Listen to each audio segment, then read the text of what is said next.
Bagi menjamin kejayaan RMK 13, kerajaan kena menilai pencapaian RMK yang sebelum ini, yang pada saya mungkin berjaya untuk negeri-negeri yang tertentu, tapi yang masih gagal menyeimbangkan keberkesanan pelaksanaan terutama kawasan wilayah Sabah.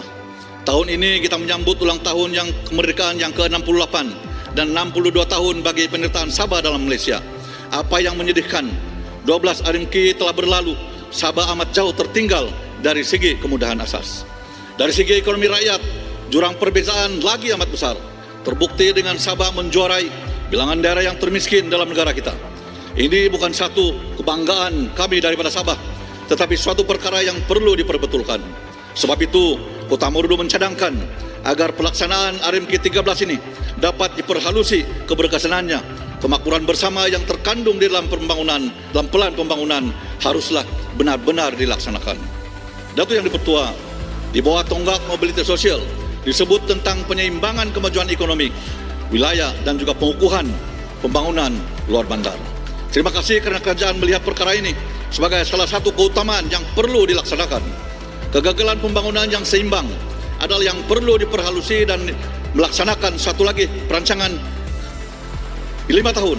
Sebagai wakil daripada Sabah, Kota Marudu mohon agar pastikan pelaksanaan RMK 13 ini merupakan satu platform kerajaan madani untuk membuktikan kepada rakyat Sabah bahawa segala keperluan dapat merapatkan jurang pembangunan ini diambil kira dalam setiap langkah, termasuklah memperluaskan akses kepada infrastruktur dan perkhidmatan asas serta sektor ekonomi rakyat. Negeri dan wilayah yang lain sedang rancak untuk menggapai kejayaan peringkat global.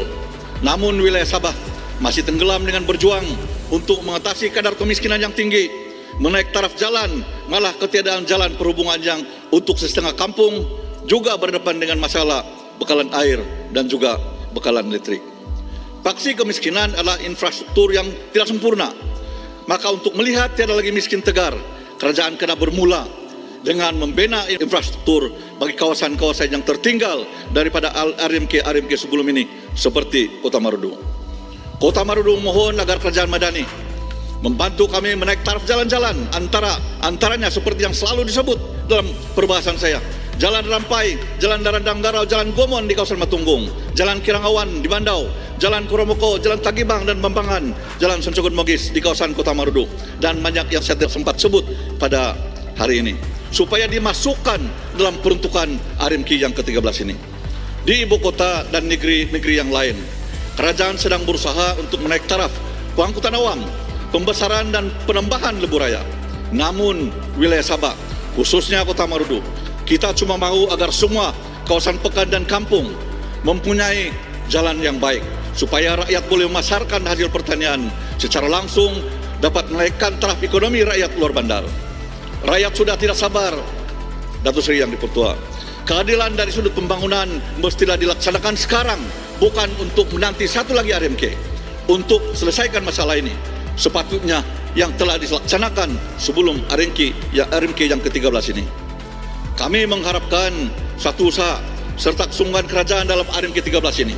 Sekurang-kurangnya kerajaan mesti melihat keperluan untuk memberikan peruntukan yang lebih kepada negeri Sabah berbanding dengan negeri-negeri yang lain dalam usaha yang serius untuk mengeluarkan status daerah-daerah yang disebut sebagai daerah yang termiskin di Malaysia.